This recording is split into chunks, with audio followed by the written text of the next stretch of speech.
Hello there, Master Hellish here, and welcome to an equipment spotlight for my airsofting channel. Now, this is the first in a series of equipment spotlights. We're going to have a look at some of the things that I used to go airsofting, and some of the reasons why I chose the particular equipment, and then maybe the good and bad things about them. Not too much messing around, we're just going to have a look. Now, first of all, you think, what's the first thing I might pick? I might pick this gun, I might pick that gun. No, I've picked this. And let's have a look, see what it is. In this nice little bag here, if I can get it open, is my camera. This is the camera that I record my footage on when I go out airsofting, and it's the footage you can see on this channel. I'm going to talk about this mainly because it's the thing that I get the most questions about when I'm out about. When you go out airsofting, everybody's very happy to help each other and give each other advice because there's so many different guns, different pieces of equipment that you could get and find out about. And especially when you're starting out, asking questions is a good way to go, and people are always happy to help. So I get asked questions about the camera quite a lot, and I've seen a few other people using cameras out when I'm out airsofting, and I would say somewhere around 60% of them, maybe more, is this camera. Well, first of all, what is it? Well, it's a Contour brand camera, and it's the ContourROAM2, model 18,000 or 1800K. Why did I choose this one? I chose this one because, firstly, I noticed that quite a lot of other people are using it. It was within my price range, and we'll talk about that later. And another thing is I checked out the reviews online. And I also looked at the specification. That's in fact one of the first things I look at when I'm buying any electronic equipment is the specification. So let's see. Well, it comes in a nice little box, and it comes with this little pouch and a thing that's a lens cleaner apparently. I rarely bother with that. And the camera itself comes with a little cap on the end that you can keep. And actually, whilst I've got this out, I'm going to give it a little clean. There we go. Don't know if you're supposed to breathe on it, I just did. That looks fairly clean. This camera has lots of cool features, and what I'm doing now is you can rotate the insides and the lens. And the reason for that is you can mount it in various different positions, but we'll get into mounting later. So for example, if you're on a bike, you're going along on your bike like that, you might do that. Or you can mount it on the side, and or you can use the screw, the standard mounting screw, the same as you would for a camera and a tripod. In fact, I've had this on my tripod at one point for various different things, and you might mount it up there. If it's the wrong way around, no problem, just turn the lens and bosh, it'll film the right way up. I have had this before where I've been filming that way around and then I forgot about that, and I've got the wrong way around, so my image has been upside down, and I had to do that in I think it's post-production. I had to do it afterwards, so that's something to look out for if you get this camera. Make sure you got your camera set the right way around. Okay, so a little bit more about those mountings. When you buy it out the box, it comes with two mounts. Both of these mounts are just sticky back pads. Peel it off, stick it on.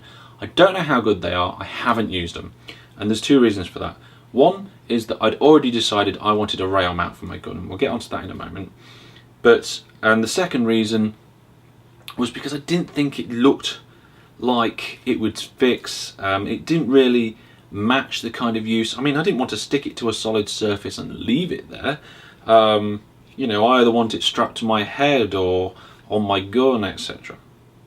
So what did I do? I bought a mount, and the mounts aren't cheap. We'll talk about price later, but the mounts aren't cheap in comparison.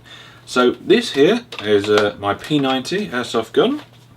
We may or may not talk about this in another episode. And on the side of the top here, there is a rail, standard rail, and just with a screw, you can mount this little plastic fixture, which I bought separately. Actually, I didn't buy it separately, it was a birthday gift. Thank you very much, Eric and Sarah. Anyway, a birthday gift which I got mounted on the front here, and it is very easy to just slip on like that.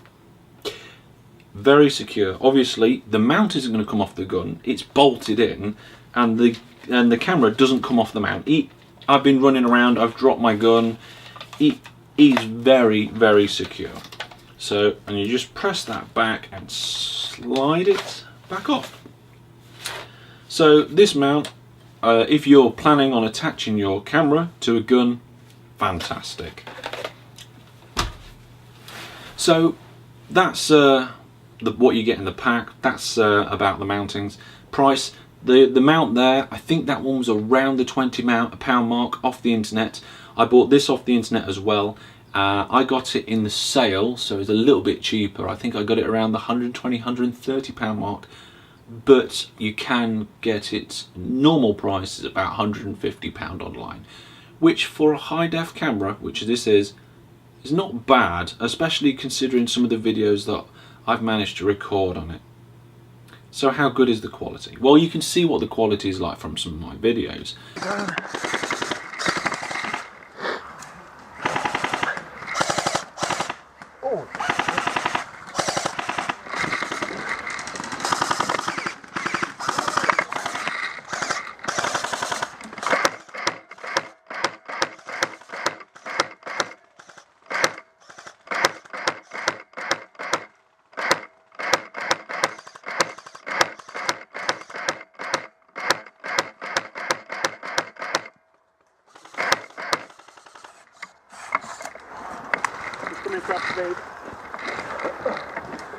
Somebody watching that right, we really need to keep that right.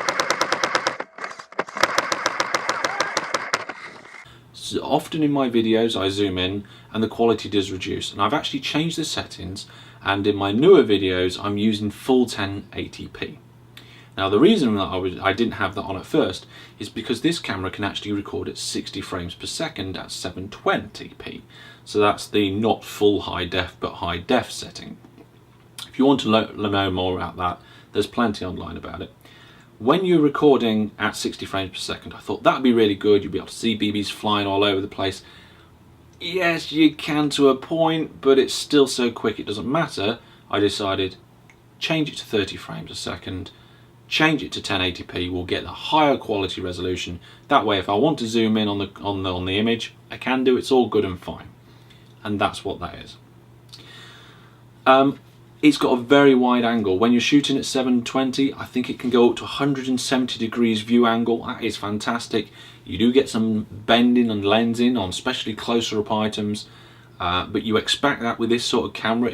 That's what sports cameras do, especially with its size. It's very sturdy. It is waterproof to an extent. So the extent, check the specifications and manual to find out exactly how waterproof it is. I would say certainly rainproof. I think you can submerge it up to a point, but don't take my word on that. There's locks to stop you accidentally sliding, which you can just flick backwards and forwards and then record. I don't know, no memory card or something like that in this one. If there's an error, it just beeps, shows you the reason for the beep. In this case, it's showing me that the memory card needs to be sorted out. And the beeps mean that when you've got it up here, you can operate it without looking at it. So when you turn it on, it beeps nicely, and so on and so forth. Access the back here. That's where you can get your USB cable in. You have to connect it up to a computer to be able to configure the inside. There's no other buttons or connections or anything like that. There is a reset and button in case you need to use that, and a format button, and the SD card. Now, when it comes to the SD card, don't bother going over 32 gig. Two reasons for that. Firstly, this only takes 32 gig. You might say, well, is that all? Well, what's the point? You might need more. You might need more footage. The battery only lasts somewhere between 3.5 to 5 hours. So, which is good. And it's enough for me to do a day's airsofting, because when you're just walking around and you're having lunch and things like that, it's off. When you're actually in the thick of the fight and turn it on, it's quick enough just to slide on. And it usually lasts, pretty much all day, maybe bar one game. So it's enough for what I need it for, and 3.5 hours is a good time. It takes about, I think it's 8 minutes is a gig. And some rough math says you don't need much more than 26 gigs. So a 32 gig card is never going to run out of space. You're going to run out of battery first. When you get a memory card, I recommend a class 10. I don't think a class 4 memory card will be good enough or fast enough to record high definition properly. So it comes with a 4 gig card. I recommend a 32, class 10, then you're alright. So that's it. It records really good video, I reckon, personally. I'm glad I bought it. It's got some nice mounts. There's various different ones. They're not cheap. The video camera itself is quite cheap, but I've used it for many things. I think it's great and, you know, really solid. Well, if you've got any questions, pop them down in the comments. I'll be happy to answer them. If you've got any requests of things that you want to know more about in terms of the airsoft and equipment, pop them down there as well, and I'll take your questions and recommendations for what you'd like to know more about. So that's been my video camera that I use for airsofting. I'll just pop the cap back on, pop it back in its bag, which I don't normally keep in its bag, and I'll save that for another time. Charges by USB, by the way. Doesn't take too long to charge, but